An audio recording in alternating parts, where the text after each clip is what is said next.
തദ്ദേശ തെരഞ്ഞെടുപ്പ് പ്രഖ്യാപനത്തിന് മുന്നേ തന്നെ നിലമ്പൂർ നഗരസഭയിൽ സ്ഥാനാർത്ഥികളെ പ്രഖ്യാപിച്ച തൃണമൂൽ കോൺഗ്രസ്. നഗരസഭയ്ക്ക് പുറമെ ചുങ്കത്തറ, മൂത്തേടം, വഴിക്കടവ് പഞ്ചായത്തുകളിലും മത്സരിക്കാൻ അൻവറിന്റെ തൃണമൂൽ ആലോചിക്കുന്നു.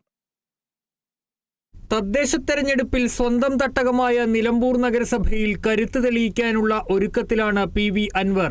നഗരസഭയിലെ പാത്തിപ്പാറ, തോണിപ്പൊയിൽ, മുതിരി ഡിവിഷനുകളിലാണ് തൃണമൂൽ കോൺഗ്രസ് സ്ഥാനാർത്ഥികളെ പ്രഖ്യാപിച്ചത്. വോട്ടഭ്യർത്ഥിച്ച് തൃണമൂൽ കോൺഗ്രസ് സ്ഥാനാർത്ഥികളുടെ പോസ്റ്ററുകളും ഇറക്കിയിട്ടുണ്ട്.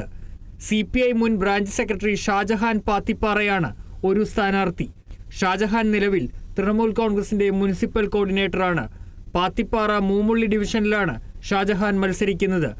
മൂതിരി ഡിവിഷനിൽ നിയാസും തോണിപ്പൊയിൽ ഡിവിഷനിൽ അഷ്റഫ് രാമൻകുത്തുമാണ് സ്ഥാനാർത്ഥികൾ. തൃണമൂൽ കോൺഗ്രസിന്റെ ഔദ്യോഗിക ചിഹ്നമായ പുല്ലും പൂവിലുമാണ് സ്ഥാനാർത്ഥികൾ മത്സരിക്കുക.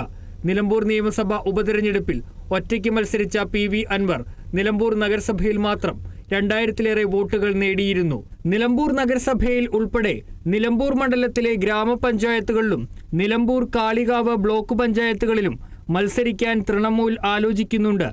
താൻ MLA ആയിരിക്കുമ്പോൾ LDF ഭരണം നേടിയ അമരമ്പലത്തും പോത്തുകല്ലിലും LDFന്റെ ഭരണം അവസാനിപ്പിക്കുക എന്നതും അൻവറിന്റെ ലക്ഷ്യമാണ്.